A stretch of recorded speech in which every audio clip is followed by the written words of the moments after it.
할렐루야. 저는 영등포 중앙교회에서 기획 행정을 맡고 있는 김성준 목사입니다. 우리 쉐마 성도님들께서 지난 추석 명절 어떻게 잘 보내셨는지요? 우리 사랑하는 분들과 행복한 시간 잘 보내셨기를 바라겠습니다. 오늘은 다윗과 골리앗에 대해서 우리가 살펴보면서 은혜를 나누고자 하는데요. 구약에 나오는 많은 전투 장면 중에서 가장 유명하고 극적인 전투가 뭐냐고 하면 예수 믿지 않는 사람들도 대부분은 다윗과 골리앗의 싸움이라고 할 정도로 오늘 이 전투는 참 유명한 싸움입니다. 약자가 강자를 이기는 이런 통쾌한 전투, 강자가 거만하고 방심하다가 역전당한 전투. 그런데 오늘 강의를 이렇게 준비하면서 이 다윗과 골리앗의 전투는 약자가 이긴 전투도 아니었으며 강자가 방심하다가 역전당한 그런 전투도 아니었음을 깨닫게 됩니다. 오늘은 다윗이 승리한 가장 대표적인 전투를 살펴보면서 다윗의 믿음에 대해 알아보고 은혜를 나누고자 합니다. 이제 골리앗이라고 하는 이 거대한 존재가 등장을 해요. 블레셋의 선봉장이자 거인 족속이었던 이 골리앗은 가드 사람이었는데 이 가드 지역은 거인족이었던 아낙 자손의 후예들이 살던 곳이었습니다. 민수기 13장 33절에 등장했었던 이스라엘 정탐꾼들이 여리고성을 정탐해보고 그들에 비하면 우리는 메뚜기와도 같다라고 이렇게 자기 비하를 했던 그 비교 상대가 바로 이 골리앗의 선조인 아낙 자손이었던 겁니다. 오늘 사무엘상 17장 4절을 보면 골리앗의 키가 6규빗 한 뼘이다 이렇게 기록을 해요. 한 규빗을 팔꿈치 끝에서 손가락 끝까지로 계산할 때에 대략 2m 80cm 정도라고 하는 것이죠. 저보다 1m 정도 큰 사람이 이 무거운 갑옷과 무기를 들고 막 위협을 하는 거예요. 그리고 거친 말을 막 내뱉습니다. 그럴 때 이스라엘 진영에서 그 누구도 죽으면 죽으리라 라고 하는 그 각오로 골리앗 앞에 나아가지 못합니다. 그런데 이 전쟁터에서 유일하게 한 사람만이 분노하는데요. 바로 다윗입니다.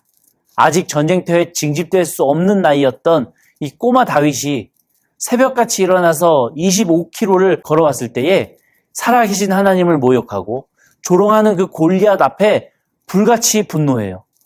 여러분, 내 아내를, 내 자녀를, 내 부모를 누군가가 조롱한다면 내가 그들을 사랑하는 만큼 내 마음도 아프고 또한 크게 화가 날 것입니다. 마찬가지로 다윗도 골리앗에게 큰 화를 낼 만큼 다윗은 평소에 하나님을 소중히 여겼으며 하나님을 아꼈다라고 하는 것을 우리가 알 수 있는 부분이죠. 나는 평소에 무엇 때문에 분노합니까? 내가 어떤 상황에서 불같이 화를 내는가를 보면 평소 내 가치관을 정확하게 알 수 있어요.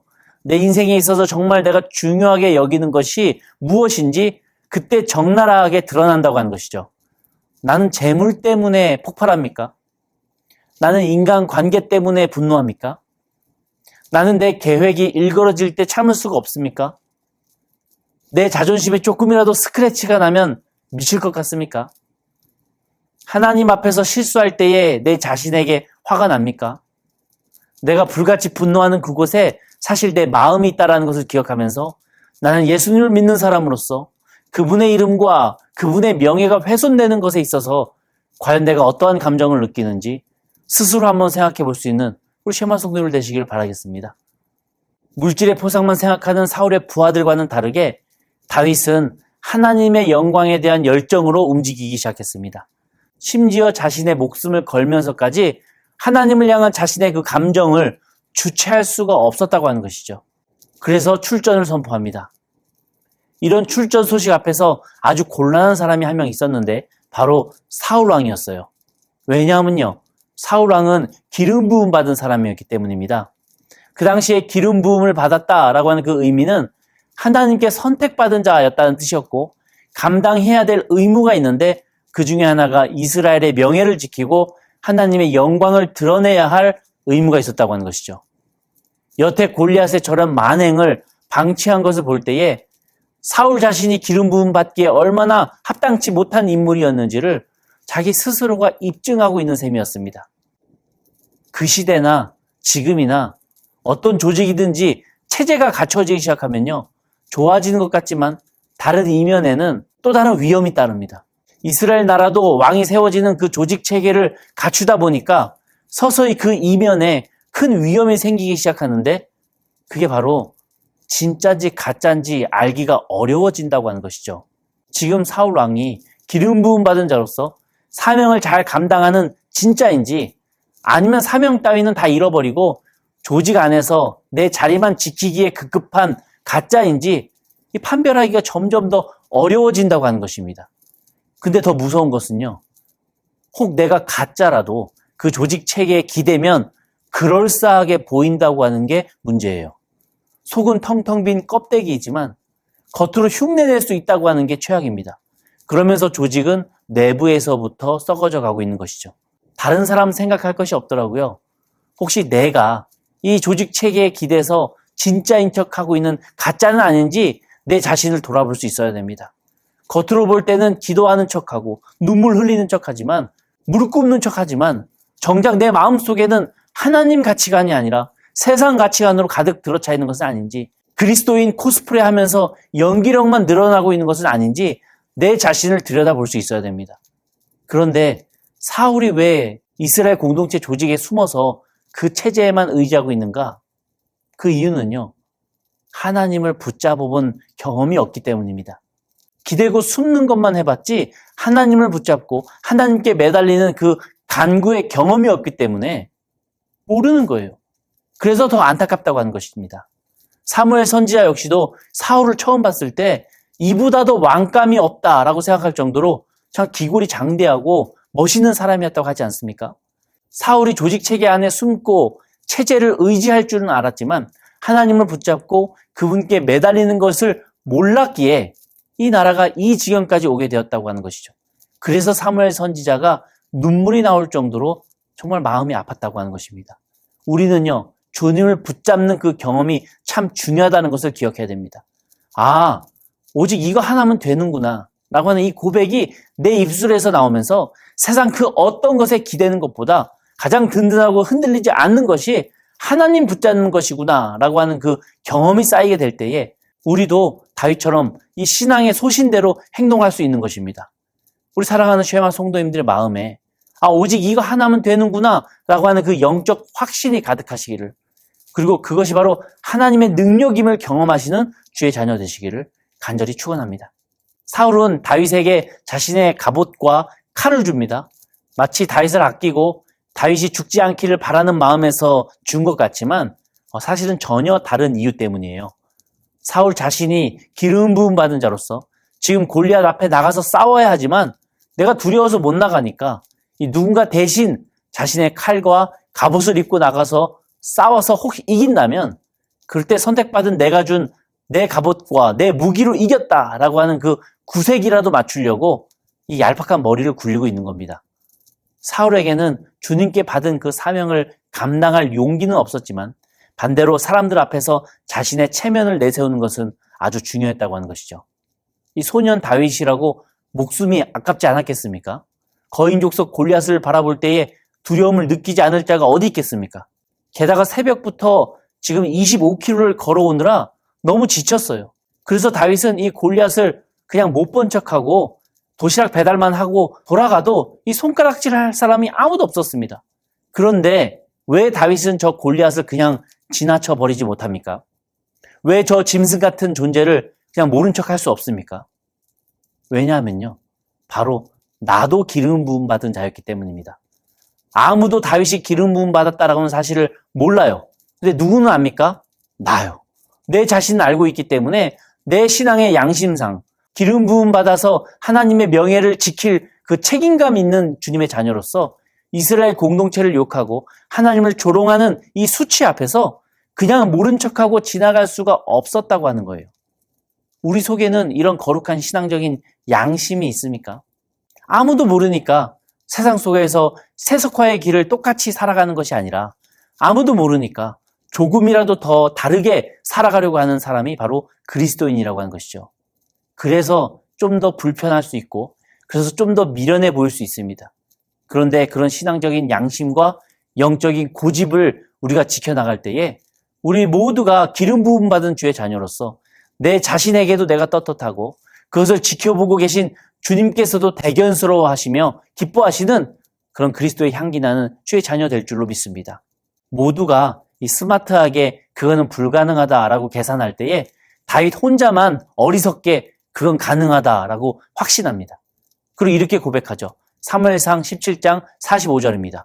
다윗이 블레셋 사람에게 이르되 너는 칼과 창과 단창으로 내게 나아오거니와 나는 만군의 여호와의 이름 곧 네가 모욕하는 이스라엘 군대의 하나님의 이름으로 너에게 나아가니라. 저는 평소에 다윗과 하나님과의 그 관계성이 얼마나 끈끈했는지 이 고백에서 여실히 증명된다고 생각합니다. 다윗에게는 사울의 화려한 갑옷이나 골리앗의 날카로운 칼과 단창이 필요 없었어요. 하나님의 이름 하나면 충분하대요. 즉 하나님의 능력이면 가능하다라고 믿는 그 고백을 하고 있는 것입니다. 이게 무슨 믿음입니까? 이 불가능해 보이는 전투에 임하는 다윗의 믿음은요, 바로 하나님께서 참지 않으실 것이다. 반드시 역사하신다. 이러한 믿음이었습니다. 어찌 보면 참 무모하고 이 무책임한 믿음처럼 보이지만 한편으로는 하나님께서 이 믿음을 보실 때에 역사하실 수밖에 없는 참 신실한 믿음이었다고 하는 것이죠. 다윗은요, 이 전투에서 단 한치도 자신의 이익을 계산하지 않았습니다. 오직 하나님의 영광을 위해 내 목숨 바쳐 하나님께 나아갔다고 하는 것이죠. 그래서 선택한 무기가 바로 시냇가에서 주운 매끄러운 돌 5개뿐이었다고 하는 것이죠. 왜 조약돌 5개인가? 저라면 5개가 아니라 50개나 100개 정도를 주머니에 넣었을 것 같아요.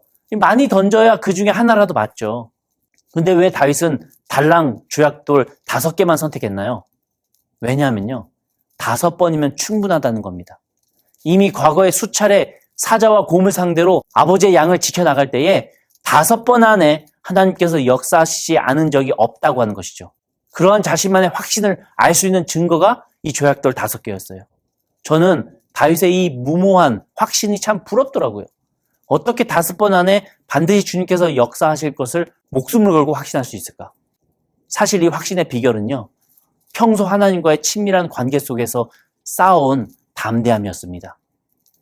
위기 때만이 아니라 무탈할 때도, 심심할 때나 조금 짜증날 때나 어려울 때나 이 평소 항상 주님께 기도하며 주님과 대화하며 묻고 살아가던 다윗이었기 때문에 이 목숨의 위협 앞에서도 그 확신이 자연스러울 수 있었던 것입니다. 그렇게 다윗은요, 이미 싸우기도 전에 승리를 확신하고 있었어요. 승리를 확신하는 사람과 확신하지 못하는 사람의 가장 큰 차이가 뭔지 아십니까? 가는 것과 오는 것에 있습니다. 승리를 확신하는 사람은요, 자기가 갑니다. 뛰어가요. 반대로 승리를 확신하지 못하는 사람은요, 너가 오라고 말합니다. 여러분, 전화로 싸울 때 뭐라고 말합니까? 너 어디야?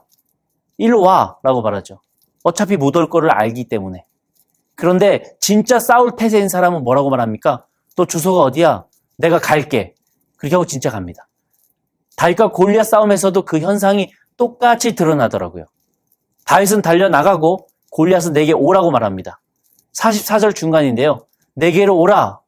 내가 내 살을 짐승들에게 주리라. 그리고 48절 끝입니다. 다윗이 블레셋 사람을 향하여 빨리 달리매. 여러분, 사실 골리앗도요, 두려워하고 있었어요. 이스라엘 백성들만 이 전쟁을 두려워하고 있었던 것이 아닙니다. 골리앗과 블레셋 사람들도 이 전쟁을 두려워하고 있었다고 하는 것이에요. 많은 학자들이 연구하기로는요, 당시 이스라엘 사람들이 이 골리앗을 거인으로서 힘도 세고 선봉장이고 싸움꾼이고 장군이라고 생각하지만 성경에 이 골리앗이 실제로 싸운 기록이 전혀 없고 골리앗 때문에 이스라엘의 전열이 흐트러지지도 않았으며 이 골리앗이 있었음에도 불구하고 40일 동안 그냥 대치만 하면서 전쟁의 승패가 결정나지 않았다고 하는 점을 볼 때에 골리앗은 우리의 팀의 사기를 돋구어주고 상대방 팀의 사기를 저하시키는 응원대장 그 이상 그 이하도 아니었다고 하는 것입니다. 실제로 싸움을 잘하는 사람이 아니었다고 하는 연구가 많아요. 그래서 성경에서도 골리앗을 소개할 때에 그 어디에서도 장군이라고 소개하지 않습니다. 사무엘상 17장 4절에 보면 블레셋 사람들의 진영에서 싸움을 돋구는 자가 왔는데 그의 이름은 골리앗이요 가드 사람이라. 이렇게 싸움을 돋구는 자라고만 소개를 해요. 근데 40일 만에 이스라엘 진영에서 정말 싸우겠다고 하는 사람이 나오니까 이 골리앗도 적잖게 지금 당황했다고 하는 것입니다. 이 긴장한 골리앗이 나오는 상대방을 자세히 딱 봤는데 42절에 기록하고 있듯이 그 블레셋 사람이 둘러보다가 다윗을 보고 업신여기니 이는 그가 젊고 붉고 용모가 아름다움이라. 골리앗한테 싸우겠다고 나온 사람을 딱 둘러보니까 얼굴이 그을린 땡볕에서 뛰노는 그냥 꼬마였다고 하는 것입니다. 그래서 골리앗은 아주 만만하고 또 자신의 체면도 있고 하니까 싸우기로 결심을 하죠. 근데 치사하게 방패병까지 껴서 2대1 싸움을 합니다. 결정적으로 골리앗이 싸움꾼으로서 얼마나 부족한 사람인지 알 수 있는 부분이 있어요. 43절을 보면요. 상대방의 주 무기가 무엇인지 정확하게 몰라요. 그냥 다윗의 무기가 들깨 쫓는 막대기인 줄 알고 있습니다. 여러분 진짜 싸움꾼은요. 상대방의 주 무기가 뭔지 제대로 파악하기 전에 싸우지 않습니다. 그리고 또 하나 결정적으로 48절의 기록인 마주 가까이 올 때에 이 부분을 히브리어 원어로 보면 올려다보며 걸음질할 때라고 하는 뜻입니다. 전투를 조금만 아는 남자라면 절대로 낮은 지대에서 높은 지대를 바라보면서 싸우지 않습니다. 왜냐하면요, 진영적으로 너무나도 불리하기 때문이죠. 혹시 이기더라도 너무 많은 손실을 봐야 하기 때문입니다. 골리앗은 만만한 다윗을 낮은 지대에서 위로 올려다보면서 그 땡볕에 역광으로 앞도 잘 보이지 않은 채 이 찡그리고 있다가 그냥 뭐가 날아오는지도 모른 채 그냥 띵 하고 그 자리에서 그대로 기절해버렸다고 하는 것입니다. 골리앗은 위를 바라보며 눈이 부셔서 찡그렸을 뿐인데 어느덧 쓰러졌다고 하는 것이죠. 이 쉐마 강의를 준비하면서 골리앗의 정체에 많은 관심을 두고 묵상과 또 연구를 했습니다. 골리앗의 정체가 뭘까? 우리 각자마다 그런 골리앗이 있어요. 내 삶 속에서 나를 두렵게 만들고 나를 주눅들게 만들어서 내 판단을 흐트러뜨리는 존재. 그리스도인으로서 정체성을 잃어버리게 만드는 그 골리앗. 뭐 사람이 될 수도 있고 상황이 될 수도 있고 마음속의 감정이 될 수도 있습니다. 각자의 골리앗이 다 있다고 하는 것이죠. 그런데 오늘 성경 속에 그 골리앗을 볼 때에 우리가 알 수 있는 그의 정체는요. 사실 허당이었다고 하는 것입니다. 이스라엘 군인 모두를 두렵게 만들었고 기름 부음 받았던 사울마저도 덜덜 떨게 만들었던 그 골리앗이 사실은요. 기초 전술도 잘 모르는 속빈 껍데기였다고 하는 것이에요. 우리도 세상 골리앗 앞에서 겁을 집어먹을 때가 있어요. 나보다 상대적으로 너무나도 커 보여서 안 될 거야. 불가능해. 아유, 감히 내가 뭐라고. 이렇게 나 스스로를 비하하며 반대로 골리앗을 찬양하곤 합니다. 왜 내가 이런 생각을 하고 있을까? 골리앗이 강력해서요? 세상 파도가 너무 높아서요? 그런 줄 알았습니다. 근데 아니었어요. 골리앗은요, 허당이었습니다. 근데 왜 난 나를 스스로 작은 메뚜기처럼 보고 있었는가? 사실은 내가 평소에 하나님과 그 친밀함을 유지하지 못하고 있었기 때문에 내가 날 볼 때에 나도 허당이라고 여겨지기 때문에 내가 작게 보였다고 하는 것이죠. 민수기의 이스라엘의 그 정탐꾼들도 하나님을 가까이 하는 그 믿음이 없었기 때문에 스스로를 메뚜기라고 전락시켰듯이 말입니다. 여러분 반드시 기억하십시오. 내가 작게 보이는 그 이유는요. 골리앗이 커서가 아니라 내가 주님과 친밀하지 못한 데서 오는 나 스스로를 보잘것없이 보는 자기 비하 때문입니다. 아무리 커 보이는 골리앗이라 할지라도 두려워하지 마십시오. 사실 그 녀석도 우리를 보고 떨고 있습니다. 그러니 평소 주님과의 친밀함을 잘 유지하심으로써 위기의 순간일수록 담대함으로 나아가며 하나님께서 하실 것을 의심치 않는 그 믿음으로 세상 골리앗 앞에 당당히 서시길 바랍니다. 그리고 나는 던지는 거예요. 그러면 주님이 조정해 주십니다. 이러한 다윗의 믿음으로 이 허상 같은 골리앗 앞에 담대히 서시는 저와 우리 쉐마 성도님들 다 되셔서 이 세상 속에서 그 골리앗에게 휘둘리지 않고 오히려 그 골리앗이 얼마나 허당이었는지를 나타내고 또한 하나님께서 내 삶에 함께 하시고 그분이 얼마나 위대한 분이신지를 증거할 수 있는 그런 주의 자녀 되시기를 간절히 축원합니다. 한 주간도 승리하세요.